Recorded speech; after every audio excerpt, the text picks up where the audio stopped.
What's going on, Dallas, Texas? Welcome to episode 133, season 9 of Talking Throws Podcast, Texas Style. I'm Coach Jason. And I'm Coach Janelle. And we are throws coaches with the track club, the Thorn Factory. You can go check out our bios on that website. Also on that website, you will find access to other coaches within our umbrella. Coach Keeter, north at the Thorn Factory. Coach Jarvis, east at the Thorn Factory. We have a new javelin coach, Coach Kendall. So if you're a multi-sport athlete or a youth trying to pick up the javelin for the first time, he is a great teacher and a great patience with our youth to get them started on the right track for javelin. And then also too, Morgan Knight has relocated to the greater Houston area. So if you're in the greater Houston area now, or if you're actually looking for pole vault, Coach, his wife is actually doing pole vault as well. You can find his contact information on the website, thethornfactory.com. And then finally, too, I want to point out that there is links down there to Michelle Gregovich, sports psychologist or sports psychologist. She's been a help to us. Then there's links to fourthrows.com and to Fiber Sports as well. We want to thank our sponsors for season 9. They've been with us since day one. We appreciate everything they do for track and field and for us. Texas Track and Field Coaches Association, go to that website, ttfca.org, for everything you need to know in track and field. Currently, if you go to the website, you're going to find all these meets in February, March, April. He's got a great calendar that kind of keeps everything organized all the way through the summer. So if you're looking for summer meets, he even has the regional dates that are going to be in April, the date of the state meet, the dates for the national championship, the national D2 championships as well. So go to that website, ttfca.org, led by Mr. Stuart Cantor. Fourthrows.com, quality implements priced right. Go to fourthrows.com and use the code TalkingThrows10 to get that 10% off. Right now, if you go to the website and hit the clearance button, you're going to see a hammer glove on sale for $22.99. You're going to see a closeout on a training shot put for $32 that you can get a 4K. You can actually have a 6-pound bigger size shot put as well, and those are on sale for $50. He's got socks for sale, jump ropes, chalk, carriers for shot puts, training rubber hammers for kids. Anything you need throwing wise, guys, go to fourthrows.com. They take care of everything. The Hills are awesome people, and anything throwing wise, reach out. Or if you just want to call and talk to them, they're always a great conversation as well. But be sure, if you do purchase something, use that code TalkingThrows10 to get 10% off. Fiber Sports Discus, a new way to get the distance. We want to thank Bruce Caldwell for all he does for throwing. Guys, if you need maybe that specialized disc because you're just not getting that disc to fly right in the wind or anything like that, we encourage you to try out the Fiber Sports Discus. You can go to fourthrows.com and purchase one, or you can go directly to through Bruce Caldwell, and you can go to that website, fibersportsdiscus.com, or go through the thornfactory.com website as well. Also, we want to thank NTX Timing for everything they do in the timing world to organize meets. What more efficient way to run a meet and organize a meet than let NTX Timing do it for you? Big Frogs Colleyville, they handle our embroidery, great t-shirt designs, anything you need. If you're in the Colleyville area, go to Big Frogs Colleyville. Also, Lifting DFW, mobile lifting station. We're getting back to trying to sell those lifting stations again. So if you're interested in purchasing one, you can just pull that up to your soccer field, baseball field. Maybe your weight room has been damaged and you're looking for a way to get the kids back in shape. The mobile lifting station made by Lifting DFW can do that for you. Also, too, we want to remind everybody about our YouTube channel. Please subscribe to that. Give us that thumbs up. Give us feedback on how you like us as well. Today's guest on episode 133 is currently married to Christian Cantwell. They have one son, Mr. Jackson Cantwell. They're living in Missouri.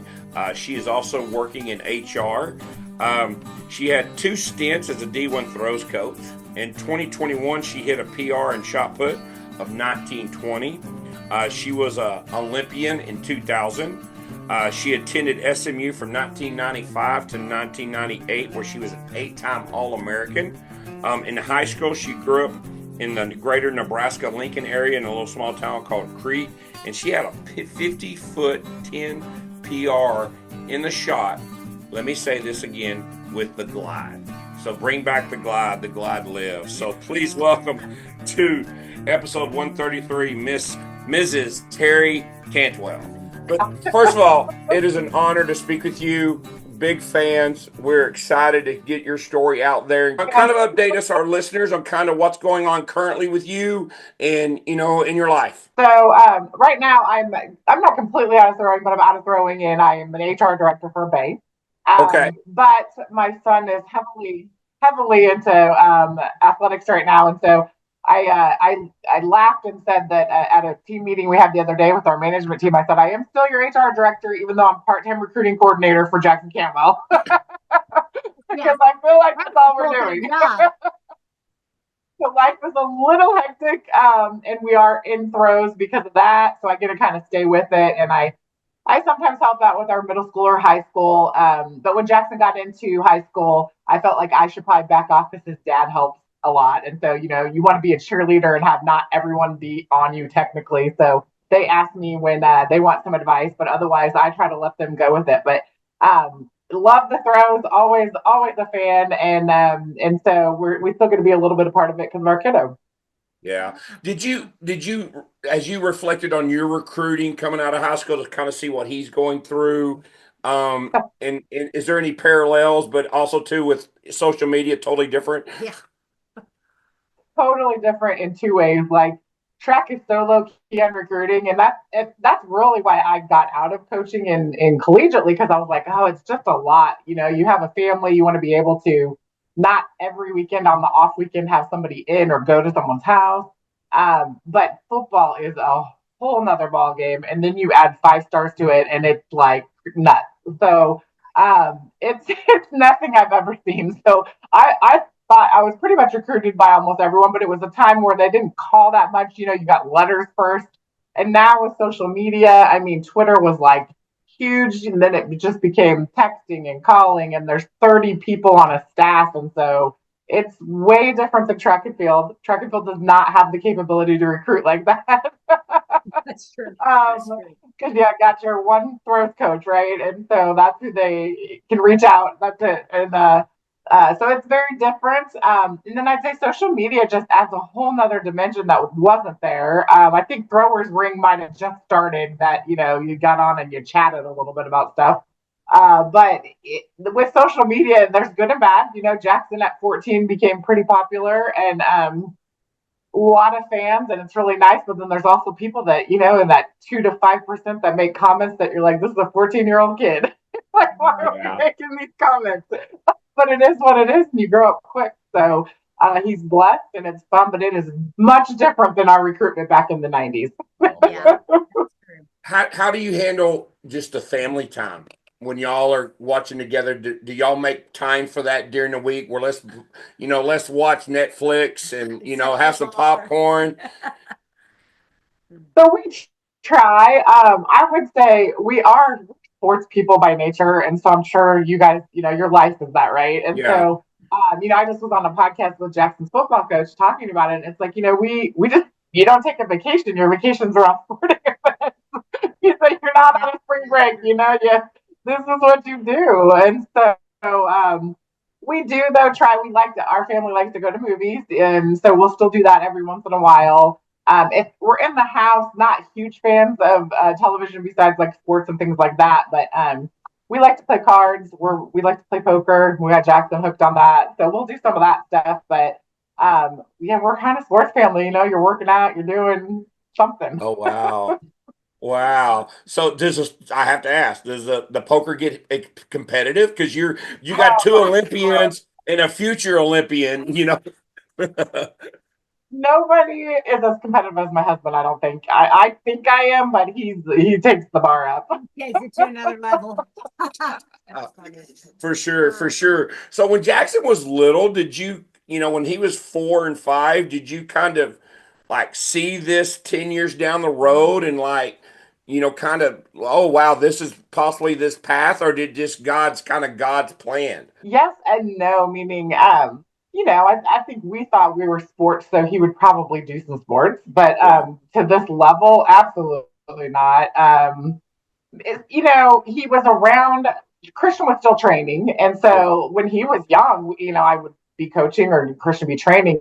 And I remember when he was really young, we had a playpen set up at the track. So he'd be in a playpen while stuff was going on. And so he grew up around it. We just didn't know what to expect. And in fact, when he first started with Blue Thunder Track and Field in Columbia, Missouri, they had a really good track club there. I was like, I want him to try something else because I remember when I started, I did long jump and sprinted, and I was like, let's just have him go, But he gravitated to the throws, and they had a throws coach, and so he got in it pretty quick with the throws. But as far as what's happened with football, just probably no clue. I mean, we just went along, and this is what happened. Yeah. Well, now was Christian, his dad, your husband, was he a football player? I'm just asking about his youth. Did he play? Well, Christian played football and basketball and track in high school, but he really didn't start doing sports until he was older. He Okay. wasn't one of these kids that did it young. I think junior high was the first time, and his mom really didn't even want him to. He had to beg her to let him sign the permission to go out. So he did play football, and he had some offers, and I think he had an injury. I think it was his ACL.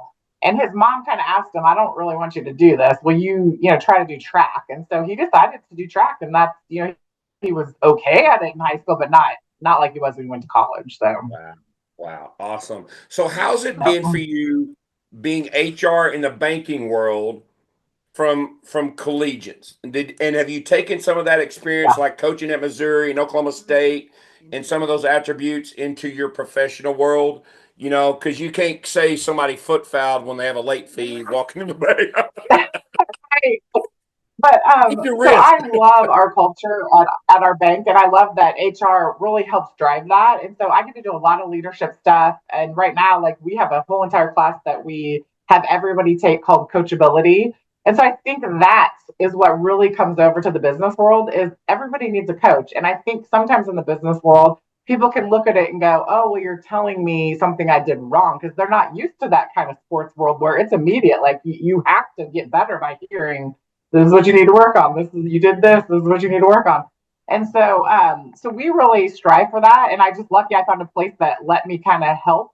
I think they had that culture, but I was able to kind of help with that. And so we're real big on kind of the sports version of the business world. And so we talk a lot about coachability and what that looks like, and that it's constructive, and it's feedback to get you better. And so from the get go, we have all our employees kind of on that gig. So I think it goes over well.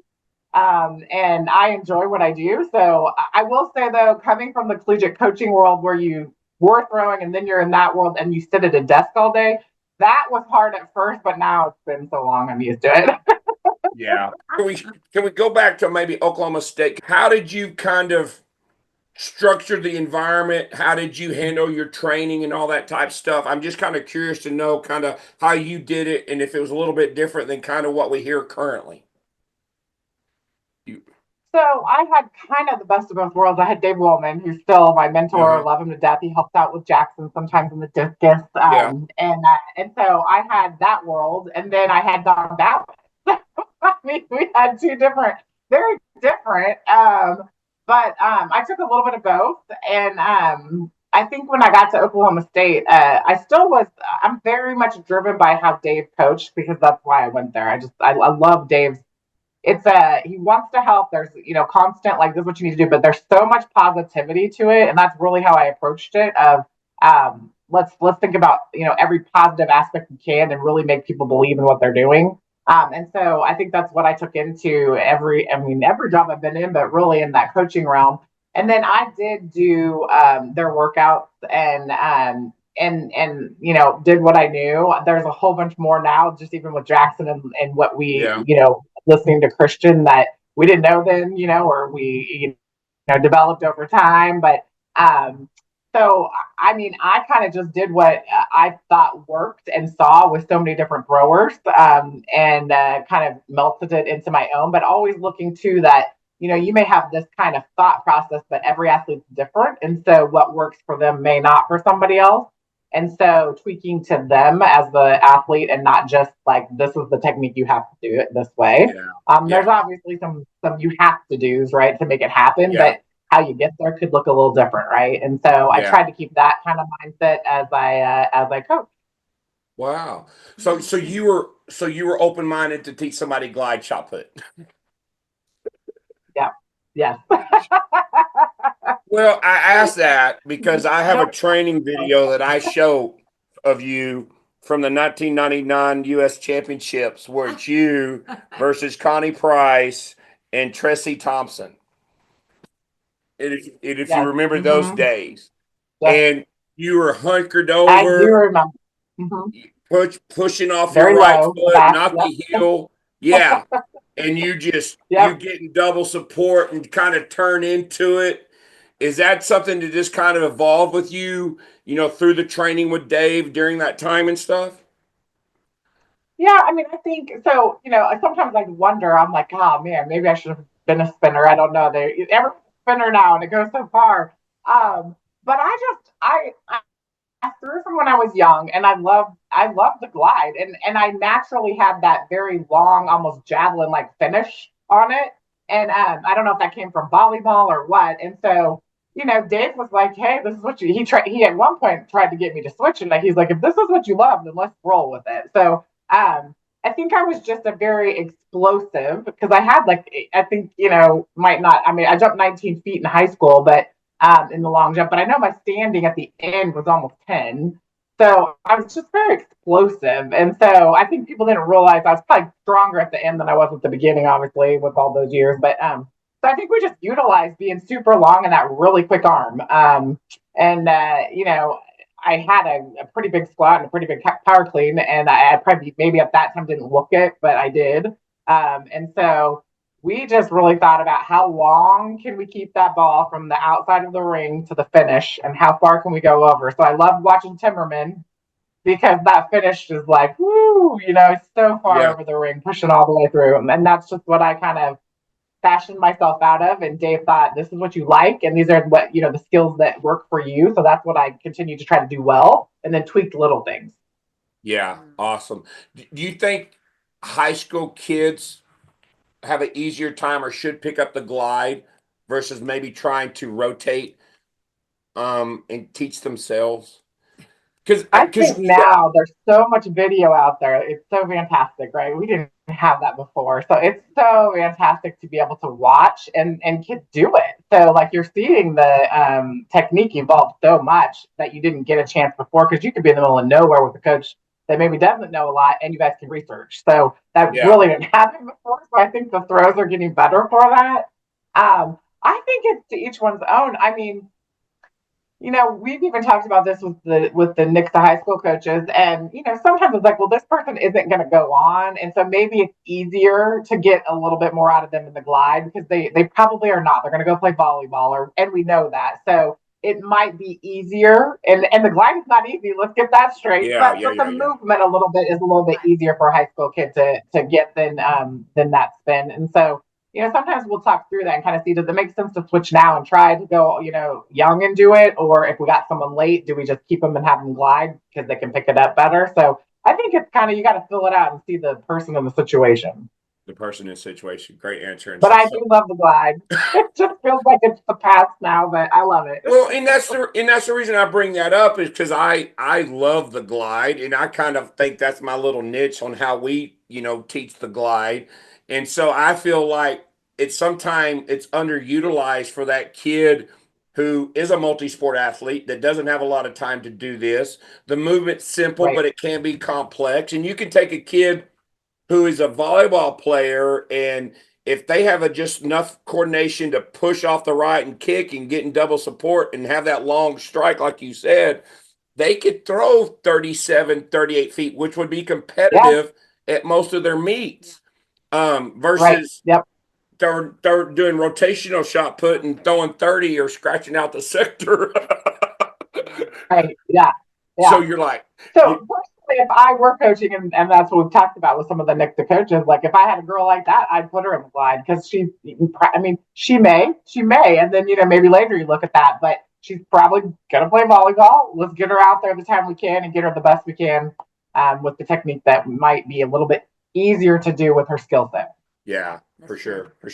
So getting back to that video, when's the last time you talked to Connie? So Connie Price-Smith and I, every once in a while, we'll message.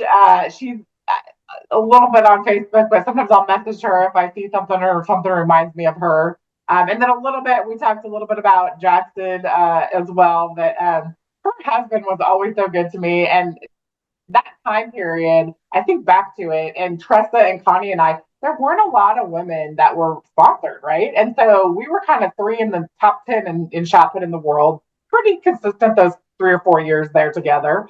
And so Nike took a shot on us and sponsored us all. And Connie was already, but they took Tressa and I. And, I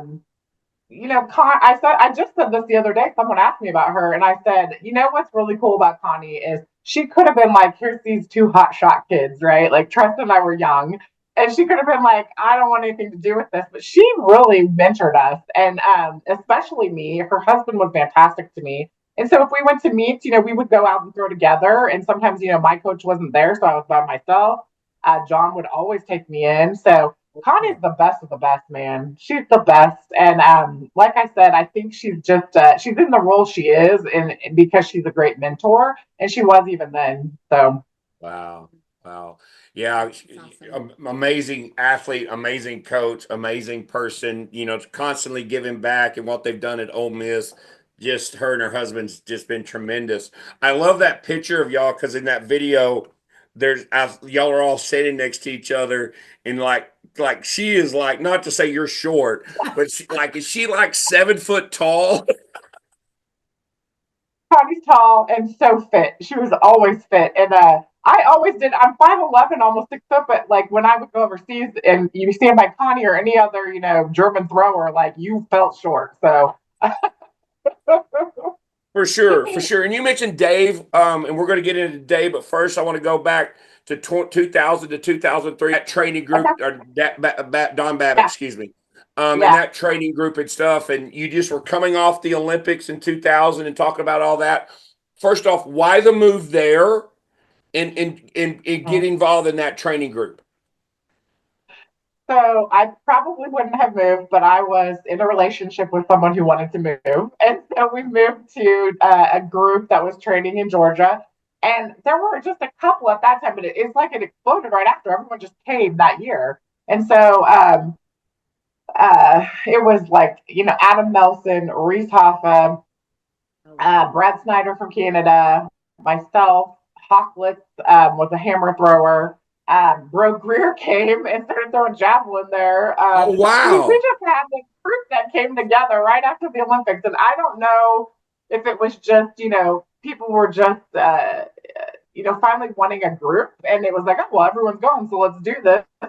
And Dawn was open to it. The University of Georgia was very open to it. It was probably some of the best times of my life. We had a great time.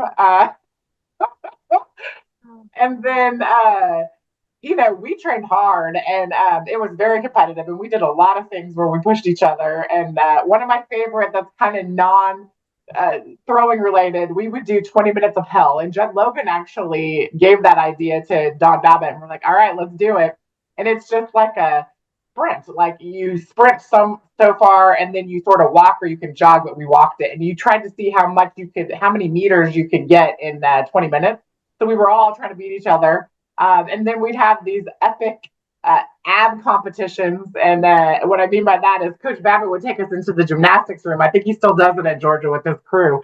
And we do early morning, once a week, kind of like core movements with, the rings and all different things that were meant for your core. And I love that. So we had a lot of fun and a lot of competition and stuff that is just kind of training, not even just throwing. Yeah. That's fun. Were you the only female in the group?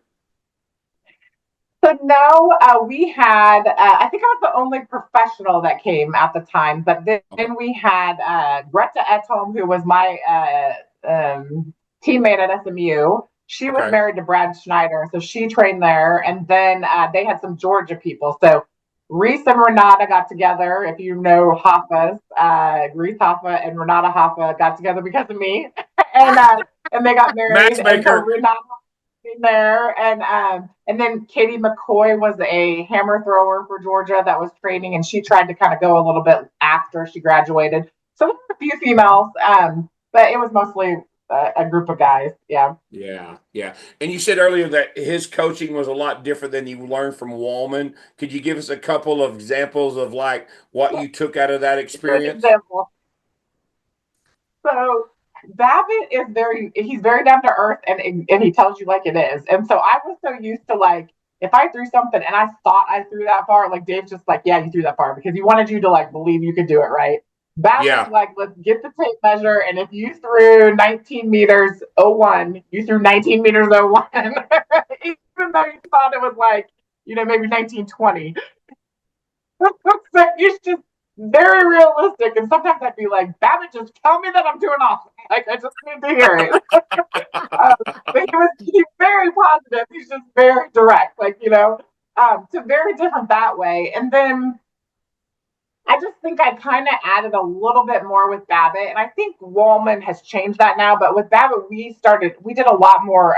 Like, I had never really snatched that much. Other people did. I didn't. I don't know why. But some part of like Olympic type lifting and making sure that it's not like the same thing in every cycle. And so he kind of did that, and we did a lot of sprinting, jumping. Like they had, we did sand pit stuff, and all that stuff is stuff that I like to be a fit thrower, and so I love that kind of training, and we all did it. So a lot of stair sprints, stair jumps, sand jumps, stuff like that. So added a lot more of that, and I love that kind of training. So did you do heavy ball, light ball with him in shot? So, and that's another thing. I did not really do that at SMU. I pretty much threw, and what's funny is Connie Price Smith's husband would always tell me, trying to get me to, and I really just threw the 4K. I didn't really do that. I started to at Georgia, and I had a freak accident that really kind of made me do some more things. But I tore my Achilles one year, and so I had to kind of train real different. And I remember, I would do almost anything. So I remember throwing the 16 pound for a little bit there, just to I would sit in a chair and throw that dang thing, and just to like keep, strong. Yeah. And I introduced myself to a little bit of heavy and a little bit of light.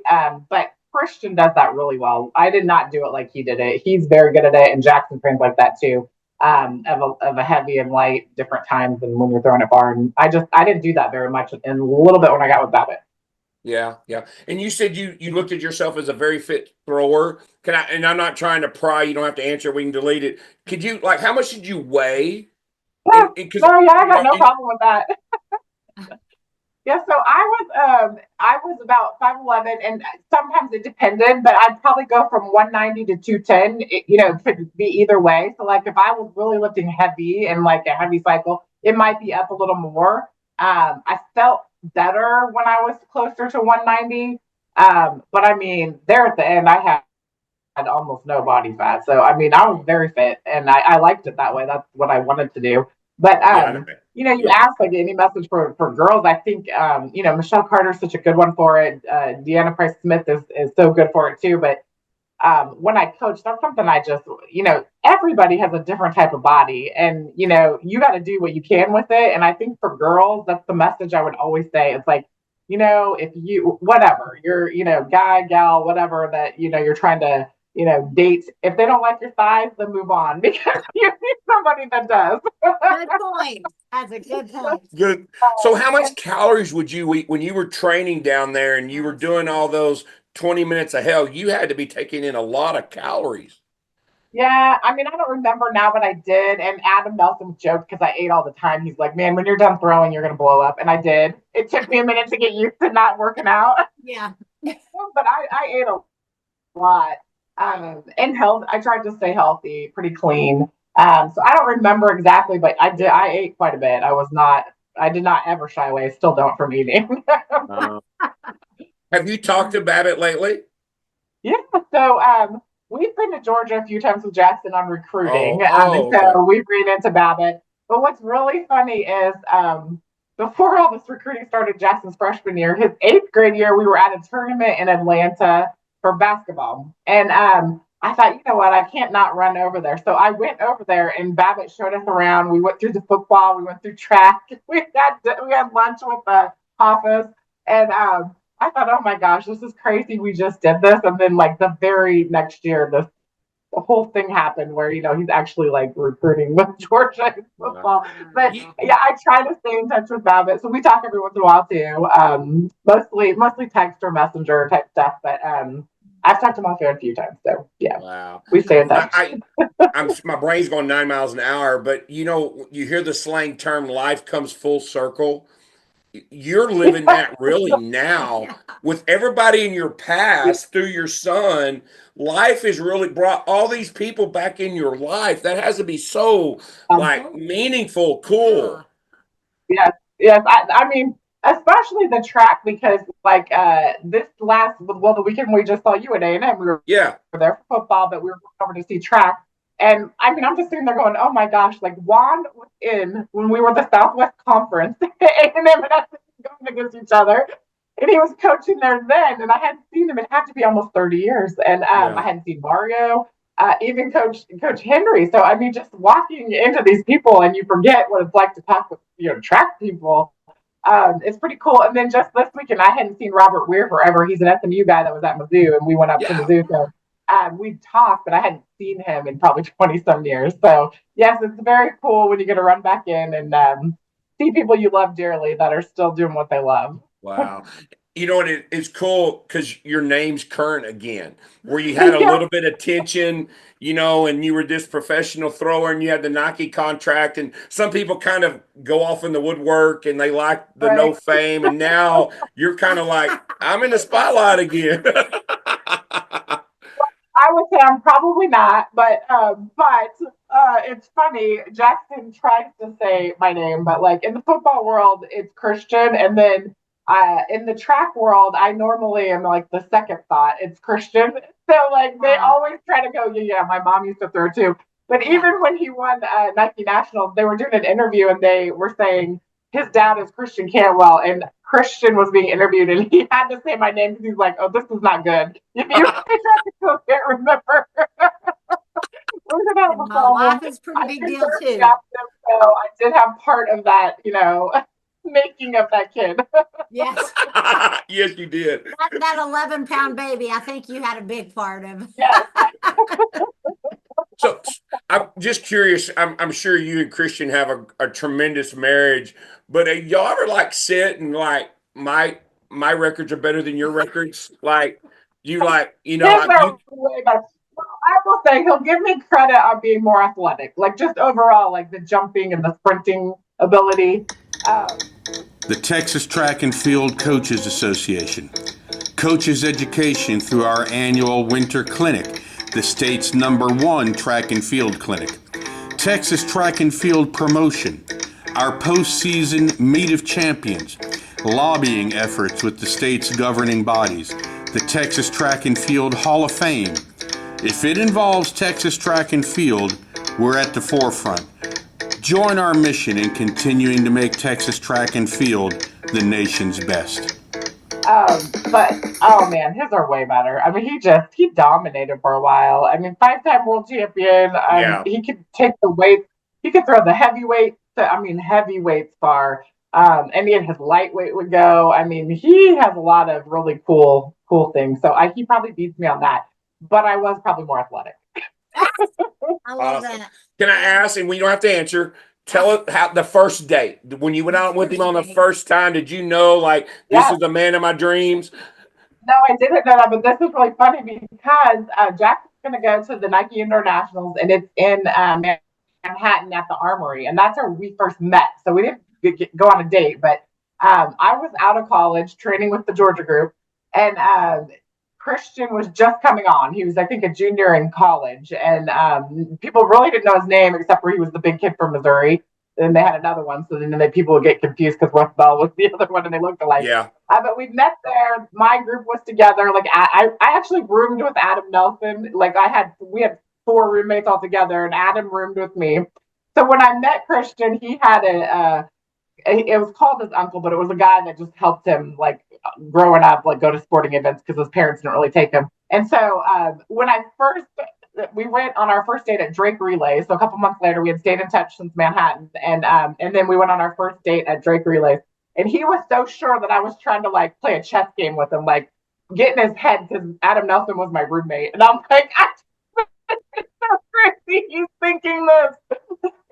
That's funny. Nothing to do with that. But and so when we went out, I didn't know for sure, but I thought, okay, he's a big Midwest guy. I'm from the Midwest. Missouri and Nebraska are very close, and a lot of the same type of growing up, small town, and so yeah, it happened fast. But that was our first date, was Drake Relays in 2002, and we met at the Armory in a couple months before that. So. Oh, wow. Wow. So just clarification, y'all actually went to the Drake Relays on your first date? Yeah, so, well, no, like he was there with Missouri, and I going to throw, and so we went out, and we were trying to think of the place we went the other day. We went to eat somewhere. I don't remember where it was now, but it was at the Drake Relays. We were both throwing there. Okay, gotcha. Okay. I was thinking it was after. Okay. Yeah. So he thought Adam Nelson was trying to set you up. So I think Adam Nelson throwing off his shirt and screaming, coming in from the sector, screaming and all that type of stuff. Yeah. So you live with Adam Nelson. I can't let that pass because Adam Nelson is a very unique dude. Like, did you pick up after him? Was he a slob? Like, come on, give us some scoop. Clean, but there's stuff he do. I remember this. We're like, oh, we're gonna kick him. He had a really cool dog that was what type? It was a really big dog. Cassius was his name. And one day he called and asked if we could feed it. And we thought, well, he's not here. Like he must have stayed out and did something or went somewhere he's not here. So we're like, yeah, we can take him out and feed it. And he was in his room and didn't want to come out. Like he was sleeping. We're like, Adam. So we had so much fun. That group. I mean, we did, Christmas like stuff where you did the white elephant and gave each other gifts. And we went out a lot during that time. But it was so much fun because we had so many people come through that were other Olympians. Like, I remember Judd Logan coming through with all his group and Olympians from other stuff, like a shooter. I don't remember their names now, but they just would come through and they'd stay at our house. We'd have a party and everyone's talking about something with the Olympics. We kind of had this book for a while. I don't know where it ended up, where people would sign when they came because we had so many different people come through. But it was a fun time. Wow. We trained hard, but we also had a lot of fun. Was there anybody that came through like you were starstruck? You were like, ooh, that's Michael Jordan, so to speak. Is there anybody you met? I wasn't starstruck then, but we had a weight room guy named Rob, and I can't think of his last name, but his best friend was John Cena, who is now a wrestler. Yeah. And they came, like, he would come and visit us and train with us. And so that was fun. But I mean, starstruck, probably not, but it was always, and I can't even think, people would just come through and like, come train with us for a while, and just all different throwers. And like I said, some other different events would come and hang out. And we just had so many different people there. So I can't think of anyone else, but that one's funny because he wasn't John Cena yet. He was just some guy. Yeah. Wow. Have you ever thought about writing a book and telling your story and just No. Not at all. She's too busy being a recruiter. Usually pretty good. I wouldn't give up too many stories on people. That's true. Well, man, you're like a living I'm just sitting here listening to this and like you're a living legend in throwing because you were during that era when like the U.S. was pretty good, but y'all like weren't compared to the Europes and all that type of stuff, and that kind of started the group training aspect of it, and and to train with Adam and your husband's Christian, and all the people you've competed against, and just what an amazing story.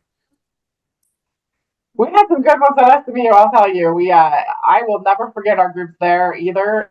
And, I've just been blessed. I've been very lucky. And I even tell this story. I sit on a lot of panels about like, what would you do differently with your career or something that happened. And I say, one thing Dave Wellman really taught me at SMU was just really how to love somebody, but have a hard conversation. Like you got to tell them the truth. And I remember I was thinking of transferring because I was homesick. And I mean, I was really, I had called Nebraska, thought I was going to go back to Nebraska.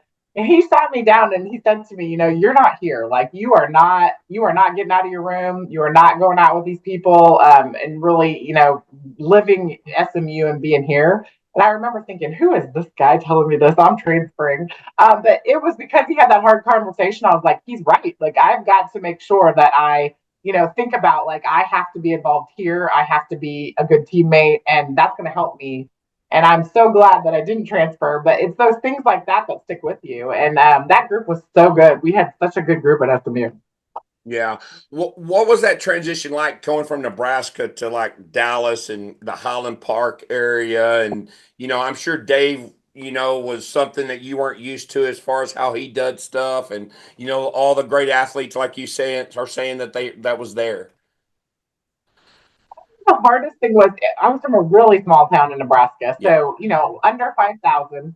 Dallas is very big, but also I'm a blue collar. My dad worked the railroad nights. My mom was a five and dime store. Like we were not what SMU is. SMU is very has a lot of money. People come from money there, and so Yeah. it was just a different world of who was. And I took a roommate that wasn't an athlete on purpose. I thought, oh, I'm going to get the real lifestyle. I would not suggest doing that for it's a whole different lifestyle when you're not an athlete. But it was still good. So I think it was just very different in just what I was used to what I was living in. David was fantastic, and my team was fantastic. We had a lot. We did have a lot of foreigners. We were kind of one of the first to do that. But that was very cool and got different perspectives. I think just the whole lifestyle of like where I grew up versus what I had in Dallas, it was just completely night and day. So that was the hardest thing for me. And then going from a three-sport athlete of and jumping and running, and then going to just throwing, that was a different transition for me too. Gotcha. So when you're training with him at SMU, did you do disc or hammer, but you just did solely shot put? So in college, I did shot put and discus. And Okay. if you remember, I think it was 99. Well, no, I guess 1996 was the first year hammer was in college. So in 1995 in the fall, Dave said, who's doing this? And so Wendy Dean and we tried, and Wendy took off and I did not. I kept with shot and discus. Now, I did throw hammer, I think, at a conference, but I did not continue to do hammer. And maybe weight every once in a blue moon too. But she took off and she did a great job. But no, we didn't have it, so it was brand new. So I just did shot and discus, and then even after college, I mostly did shot, but I would still do discus. So I was a 60-meter thrower. In college, I think I was All-American a couple times, and I think my best would have been at my last nationals, like a 57-ish in college, I think, meters. So I did do both. It's just as you know, when you get to that level, it's hard to do both that good. And so I wasn't close to making a team in the discus, and shot I was, and so I mostly did shot after college. But wow. So you 8-time. Let's not shortchange this. 8-time All-American as a thrower. You were inducted to the SMU Hall of Fame. You were also the collegiate record holder at some point during your career, in shot put. At some point, it's been broken quite a bit now. What's that? It's been broken quite a bit now, but yes, at one point I was. Yes, yeah. Well, do you remember that day? And kind of, did you feel like you were about to set a mark that was kind of going to go in the record books? Yeah, I think that's what was great about SMU. I remember we had 4 girls that stood up on the stadium we all won our NCAA events. And so we stood up against Texas and LSU, and we were on the stadium for team, but we only had 4 girls, and we all won every event we were in. And then I think I got a couple points out of discus, and Wendy might have won both. I can't remember if she won javelin and hammer that year. So it was pretty amazing, and I think like in the day I did that, I remember it was the indoor. I didn't break it was the indoor Right. record. Uh, And I remember in the fall, you have Kaiser Bergquist, who's a huge high jumper. She used to be the collegiate record holder, went on to win silver medal for Sweden. Just amazing. But I mean, I walked in a room and she's got up. She wants the collegiate record. And I thought, well, man, maybe I should set my goals differently. So you're just like around everybody who thinks like that. And so for us, it was like national championship. Conference was you were going to win it, but it was a byproduct of like you're going after the national title, and that's how we all thought. So that day, I mean, I felt good, and I felt like I could do it, and I did it. So it was at Colorado. I think it was at Colorado Springs. We had a meet up there, and it was the conference indoor. And if you ask me which conference we were in that time, I don't remember. We had just went from the Southwest Conference to whatever next conference SMU was in, and I do not remember which one, but it was our conference meet, and so I remember it vividly. oh wow, awesome. Wow. Were you as far as pre-meet and stuff like that? Were you kind of a music listener? Take a lot of warm-up throws because we have the reason I ask is we coach a lot of kids, and I'm sure you gave great advice to Jackson. Some kids like to take a lot of throws and they burn all their energy out and have nothing left. Some kids don't have a plan at all. They just walk in there and kind of like, what am I supposed to do? And then from a coach's standpoint, what would you suggest the coach instruct the athlete to do? So I don't know that I listened to music, man. It was we had back then we had the big like tapes. We The didn't even have Walkman. Yeah, tapes cassette recording tape.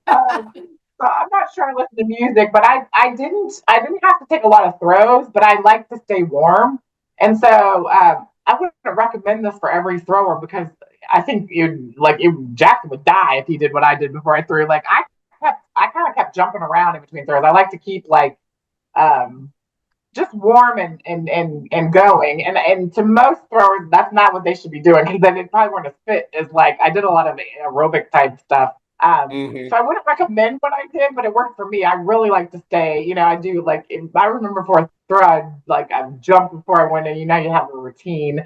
But for people that I will say, if I had to give advice on, is find your warm up routine and stick to it because I think people like to watch and then they're like, oh, well, this person did this, so now I got to do that. So you know what you do, stick to it, and it doesn't change. And then I would also say, just because it's a bigger meet or more people, like, you may have to tweak it, like if there's 16 or 18 people in a flight versus, 10 or whatever, but you may not get as many. So you kind of got to think through strategically on that and what the meet is, but it really shouldn't change. That's what I tell people. But what you do in between to get ready, that might, like some people like to do drills on the side or I would just say keep it the same so that you're focused and you know what you need to do each time. Great answer. Great answer. So during this time you're collegiate, you're starting to go abroad in world championship indoors and all that stuff to Japan and all that. Is that right? Am I right on the dates? Yes. Yeah. Right after. Okay. So Yeah. What was that experience like going to kind of like your first worlds? Small town. Yeah. So I remember like I think I started getting used to for the first time. Like Dave was at everything, right? Well, he wasn't, and so you had to get used to like you're on your own. You're not looking for anybody. You're trying to figure that out. But I think it was kind of just it was natural. Like it didn't change for me. Like I think I got used to it. I think what was hard for me is I'm not a good flyer, and so I would get kind of anxiety with flying, and I would be tired before I even got there half the time. Oh yeah. And so for a world meet, it was better. But if you're flying all over the world, and like by the time you get there, you're a hot mess. That could be hard on you, and I never broke that. That was hard. So the travel was hard on me. But if we had a world and we were there for a little bit, I didn't see any different. I was fine with that type of environment and being in a different spot, and love to go compete and just see what we could go up against. Wow. Was that your first time? And I know you went to the World Juniors, in '94.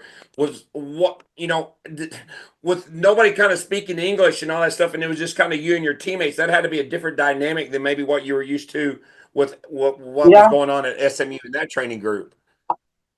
So yeah, I went to Portugal in to the World Juniors. So that was my first kind of big competition. Keebler Invitational, like back then, was international. So I remember there were some Cubans and Germans at that, but it was in the United States.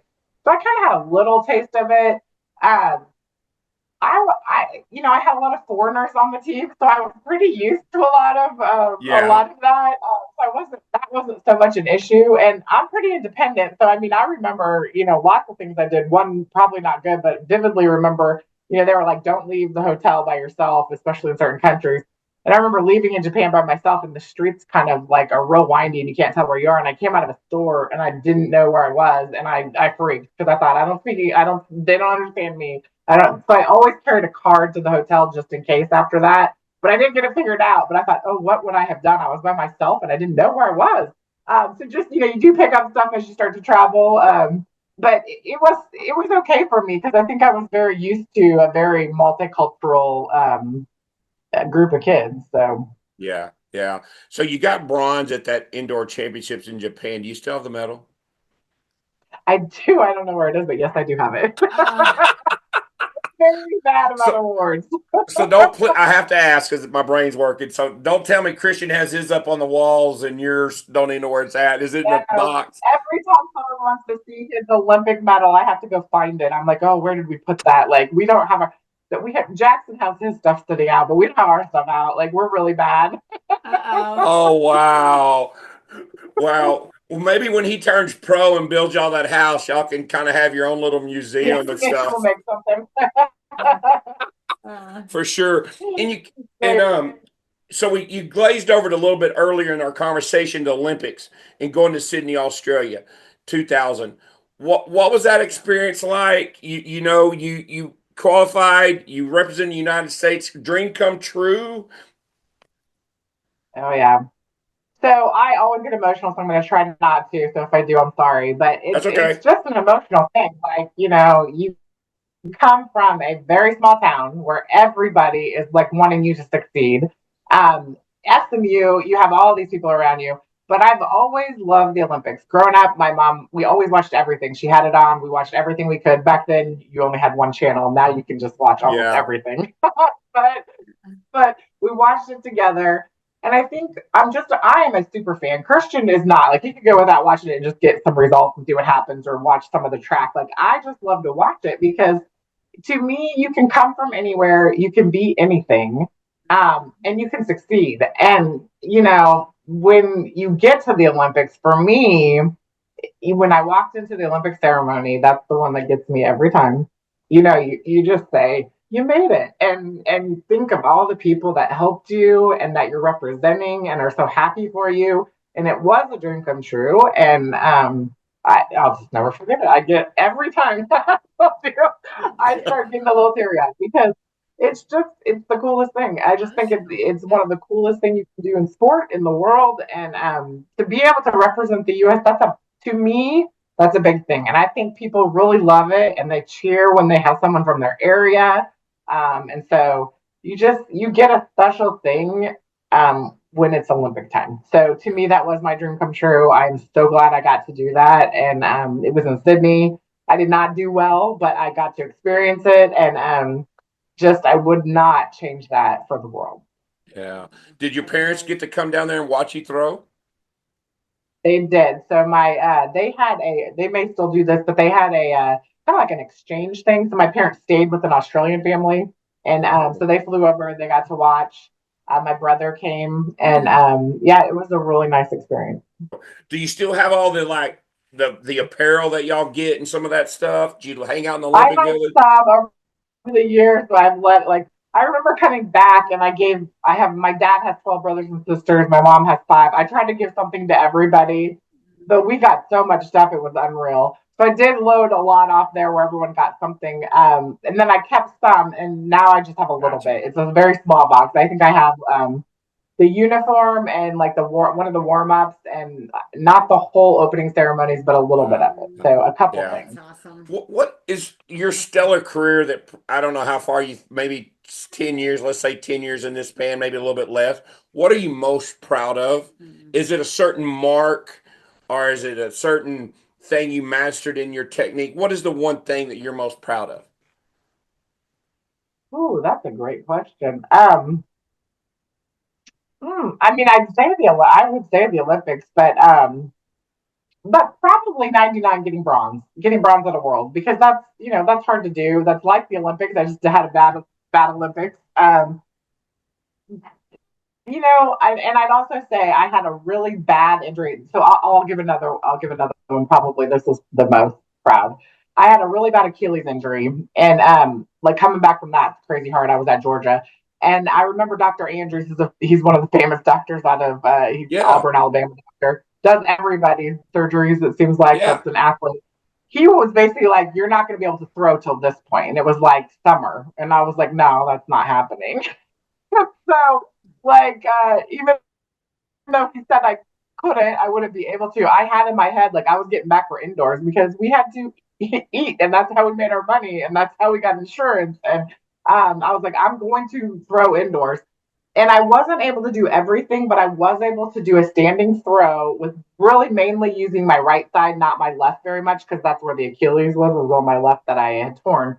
And I won USA championships from a standing throw. And in my head, I told myself, if Connie doesn't go, because she didn't go, she wasn't there. I was like, I think I can win if I throw 59 feet. And my very first throw was 59 feet. And that is like, it's like, there's nothing that could have happened except for that was like some sort of divine intervention. And so I did win with a standing throw and my comeback on my Achilles for indoors. That's amazing. Pretty special because I worked very, very hard. Holy shit. Is that on video? Babbitt probably has it somewhere. I don't have it, but it's fine. So I have to ask this to dive in a little deep. I'm not trying to be nosy. Being a glider, how did you mess up your Achilles on your left side? Well, this is really funny because I just talked to Robert Weir about this. Robert was at Stanford. I remember I had kind of flown all over the world. I think I'd been on 4 continents, and we were going to Stanford next. And so I was kind of tired. But it was kind of a freak accident. They had where like you would maybe the shot put ring just in front. So like, where the toe board is, there's usually, 6 or so inches. Yeah. Well, where that landed from like where that cement stopped to the ground, there was like just a couple inches difference. It wasn't flat. And so somehow I kind of flew out of the ring. Just my body was a little off. I had just flown in from overseas, and I landed on that, and I felt like someone shot me. Like I went down. I was like, did someone shoot my calf? And I heard a pop too. And so Robert said they filled it in after that happened. He just reminded me about this weekend. So it was kind of a freak accident. I came down on that, and it popped. So it was weird. Wow. Yeah. Wow. So let's go before SMU, like high school career. Wait, I have the first question. How did you place third in the long jump and you ran the 4x1? In which leg? Yeah. Yes. So I was normally the last leg. I don't know. Like that's just. I think when I was young, I think they thought I might be a hep. And I remember even when Dave was recruiting me, I was still trying to figure out: am I going to play volleyball? Am I going to be a hep? Like I didn't know what I was going to do. So I had hop, like I could jump. And so, and then I was fast for that. I mean, not probably nationally fast, but fast for that area. And so, I remember thinking maybe I should be a hep, but Dave said, when he recruited me, he was like, you are a thrower and you will go far with this. And he goes, I think you can be an Olympian. He told me that right then and there. And I was like, okay, so let's do this. This is what I'm doing. So I just always loved it. I did it when I was young. Like we had a track club in my hometown that my parents helped start. And so that's what we did. Like we just did all events, and I did a lot of jumps. So your mom and dad were track athletes?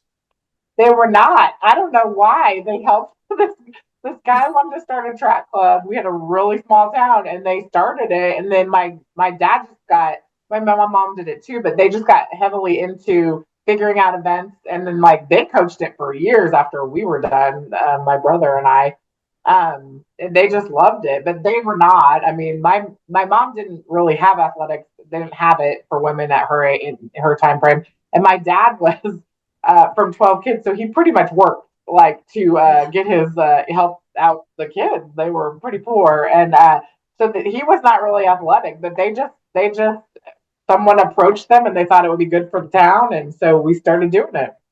Oh wow, That's fun. wow! That's cool. And I tried to look it up in some of your like high school records. I couldn't find it. How far did you throw in high school with a 4K?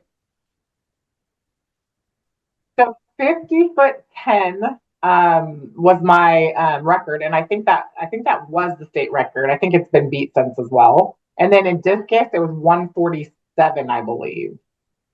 Wow! That's really good. Glide shot put 50 feet 10 inches. Glide shot put. Yep. Holy shit! Yeah, I know. Now there seems to be a lot that do that. Like, that's not a big thing, but back then there wasn't that many. No, it's impressive. That's impressive. So, do you remember did you throw over 50 feet multiple times?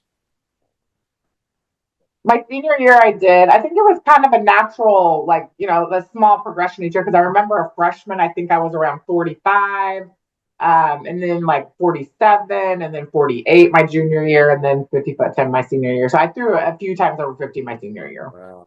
So, did you have a high school coach that had some eye, or did you like watch Al Feuerbach videos like everybody else? I really didn't watch video back then, but I will say my small town had an NAIA school in it called Doane No. College, and they're Mhm. actually really good at track. Yeah. Yes, they are. And so there was a throws coach there. I had a throws coach who helped me, who was good. But they really helped me. So when I was young, and I would, like, before I go to nationals, they'd spend time with me. And so I just kind of had a lot of people who helped. And I mean, as you know, Texas and the Midwest, they're pretty big in throws. They have been for a long time. They just always seem to have a lot of kids that have that build and Yeah. some knowledge in the high school coaches. So it's an area that does well with the throws, and so I just kind of got lucky. But I had a lot of people with input that helped. Yeah, yeah. What was your recruiting like? Because of course, SMU. You mentioned Nebraska earlier. I'm sure UCLA and all those big names are coming out to see you. Kind of walk us through, kind of like maybe where you went to your visits and kind of how you came full circle to Dave and SMU. Yeah, so I originally was going to try to take 5. You could take 5, and I didn't know who I would. I pretty much talked to everybody. UCLA did not offer me. They were one of the only ones because they had like everybody, Susie Powell, Valisa Althouse. They had a huge crew. So that's one of the only ones that did not. That pretty much everyone else did, and I was trying to figure out where I was going to go because I was playing volleyball, and then you could fly and go to these things. So I went to a visit to Nebraska because they were close and they had a good track team. I went to Indiana and then SMU, and I had a couple others I was setting up that I thought I'm probably going to try to go there. And K-State was maybe one, Penn State. But after I went to SMU, I just stopped and I said, this is it. Like, I fell in love with Dave, and I was like, this is my guy. And I stopped. I didn't do any more. And then that whatever November, I don't remember the signing date back then, but I think it was November. And then I signed and committed to SMU. Oh wow. Do you remember the first time you spoke to Dave? Because I know like you do the letters and all that stuff, but the first time you spoke to on the phone? Know that I remember that. I remember I used to run a lot, and lots of coaches, including him and the Indiana guy. I think sometimes they thought like she cannot be running this much because mom would be like, she's on a run, like what they call. I was like, no, really, I do kind of run a lot. I don't remember the first time. I just remember he was very easy, and I clicked with him. But I knew in person, and you get him in person, and he's one of the most charismatic people there are. And so I just gravitated towards him. And I don't remember the first phone call, but I do remember the visit, and he sold me. Yeah. Now there had to be some pressure. Crete is like 30 minutes south of Lincoln.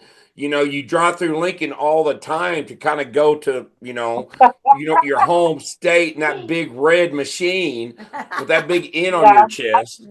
I know. I think there was pressure, and I have to fully admit I've always been a Husker fan. Like, I'm a big Husker fan, football wise, and I really liked the coaches there. But I did what I did. I'm glad I did it. But that's what's funny is Tressa Thompson was a Nebraska girl. that went to Nebraska, and then we were, big competitors through college. So that is kind of funny. That's how that happened. But I did get one letter through the mail that was hate mail, but they messed up. They thought I was going to Texas, so they were saying something that wasn't nice about me going to be a Longhorn instead of a Husker. But they obviously got the school wrong. It was SMU. Who's your favorite current thrower right now? And shot put, discus. Who are you watching right now? Yeah. Other than your son. Well, yeah, I guess I should say he's my favorite. I love Jada up at Oregon. I think that she is such a sweetheart. So I really love her. Obviously, I'm a huge fan because she's the Missouri girl, but Deanna Price out of Missouri that trains over at Illinois now, hammer thrower. She no longer throws, but Michelle Carter was just obviously one of my favorite. Mr. Carter is like royalty to me, and he went to SMU, so like I love him to death. Yep. And so I love his daughter. And I know she isn't throwing, but I'd say those are my two favorite, probably females. And then obviously Crowder is just the king. I mean, it's just amazing what he's doing. The stuff he does and how he it's almost just a little bit different technique. I mean, it's just pretty amazing. Yeah.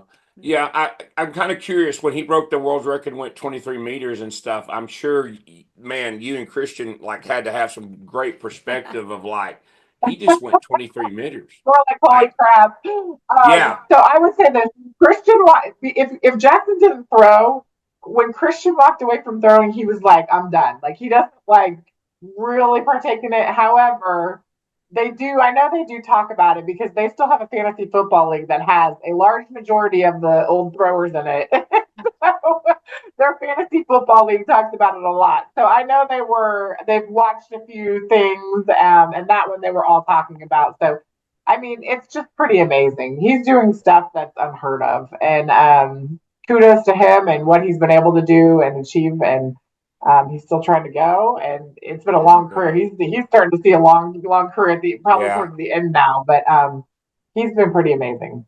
Yeah, it has to be refreshing to you to like see what's going on in the U.S. now for the throws, competing now, breaking these world records, winning the gold medals. Because there's a lot of times, let's be blunt, we were getting our ass kicked, right?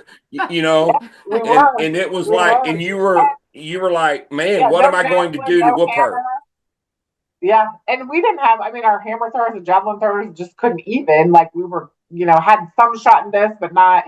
Guys always we had shot. It seemed like, but it's amazing. I mean, what year was that? I think we won all four, didn't we? I don't remember which year, but the girls, I think, won all four events. Yeah.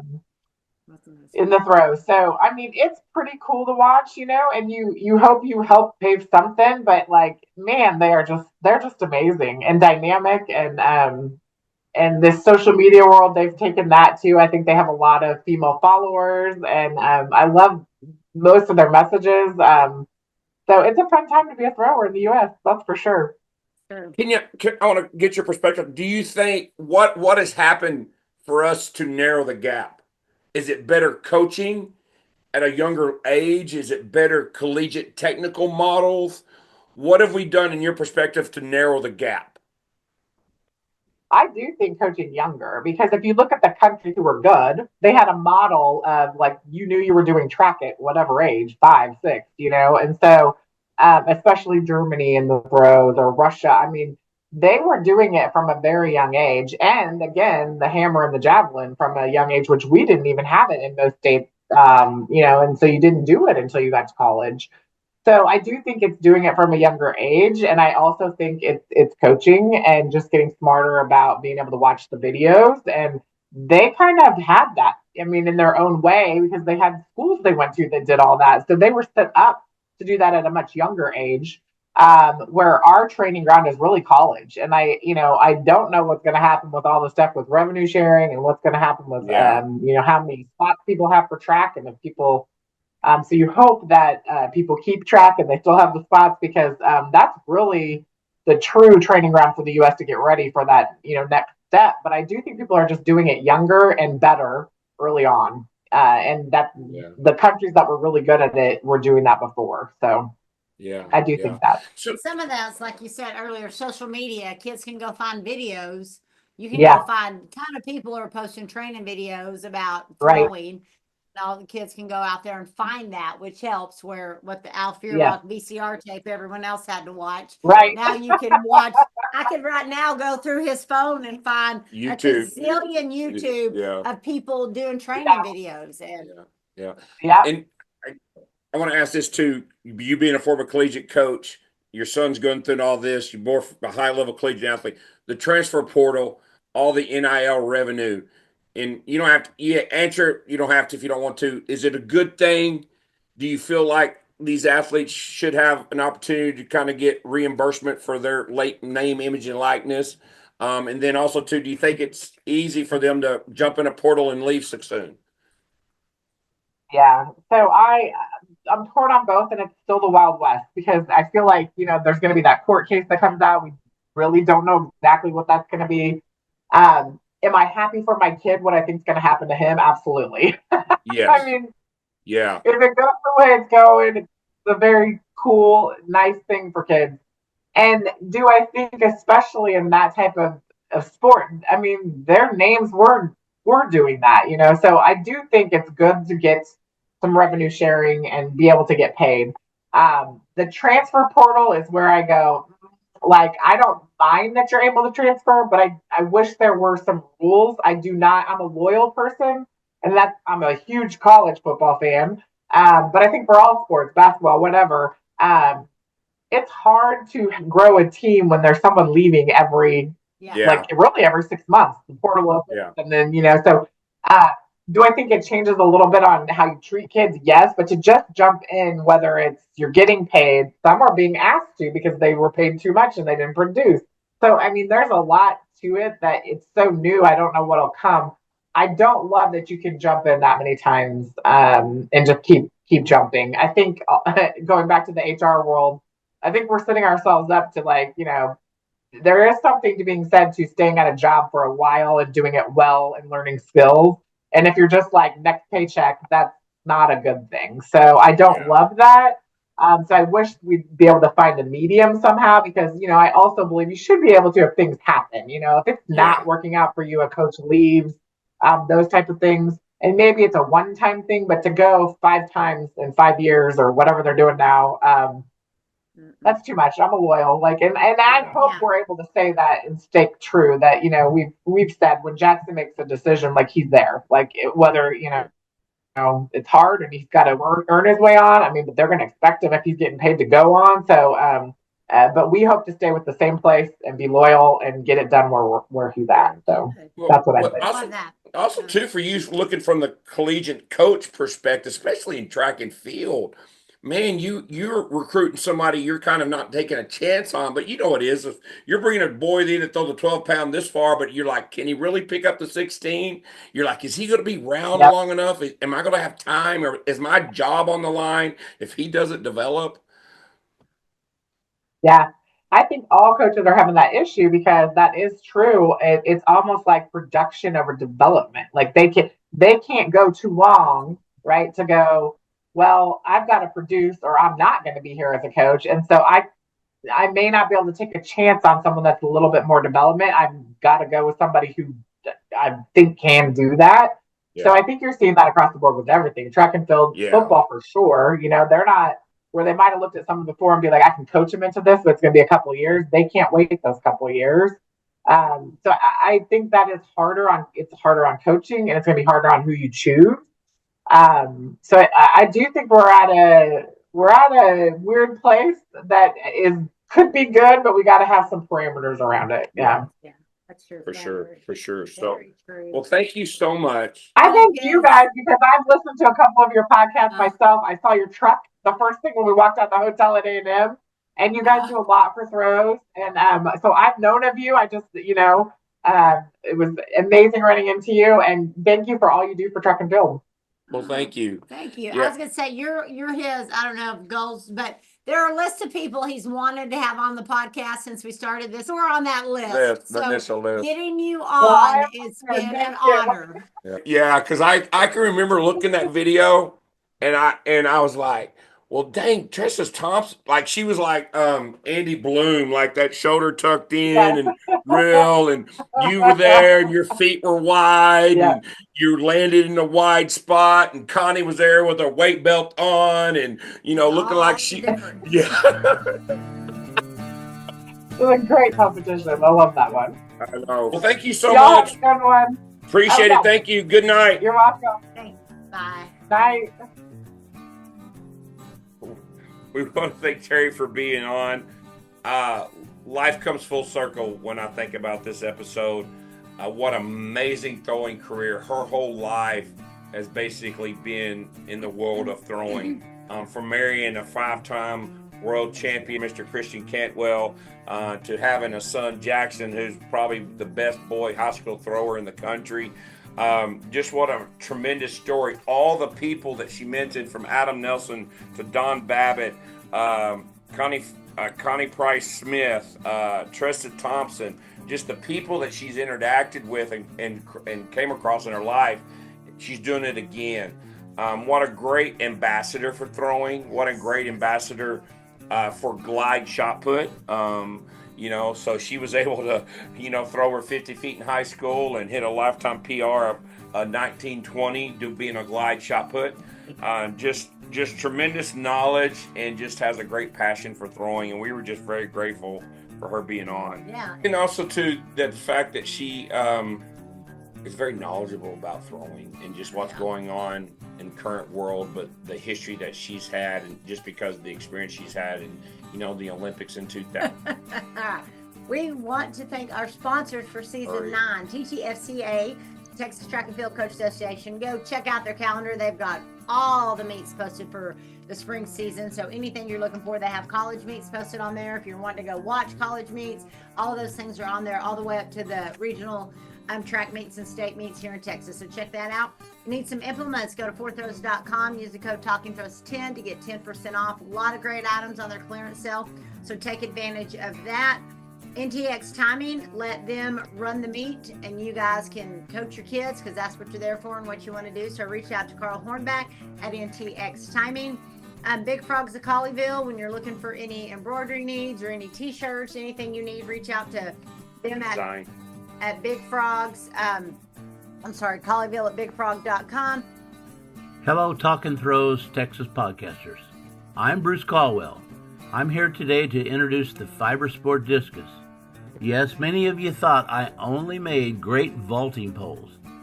I have been bringing quality discuses to the throwers' hands for over 40 years. First as Cantabrian USA representative, then for the past 10 years as the Nelco discus distributor. I introduced the yellow plated discus for the plastic's best durability. If your Fiber Sport discus breaks, we replace it. Our studies have reached into the science of using a wind tunnel and adding microchips to the discus to find the spin, the gravity, the flight stability of the discus. We have found it's not about rim weight anymore. It's more about creating a balanced stability to allow the discus to fly and surf the wind. Our new Fiber Sport discus is made to be selected to fit your needs, no matter the weather, no matter the conditions. Check out our discus selection guide at fibersportdiscus.com and find a dealer in your area that sells our fine product. Thank you, Jason and Janelle, for allowing me to talk with your listeners on Talk and Throws Texas Style. And then Lifting DFW, reach out to us. There's a link on our website for Lifting DFW. Give us an email, call if you're interested in a mobile lifting station. And then check out the Throwing Factory. We've got all of our coaches on there. We've got a lot of coaches to meet your needs if you're even in the Houston area, or I have a hookup with you for some pole vault if you're in the Houston area. And then go check out our YouTube channel. Hit some likes on there. Give us suggestions, great tips, and any ideas of people we can have on the podcast. We'll take any suggestions. Remind everybody too that you can find the podcast on all podcast platforms. So we're pretty much on all of them now. So kind of a big deal in the around the world. In the podcast, no. Then just go subscribe in the throwing world. Yeah. So, all right. Thank you. We'll see y'all down the road.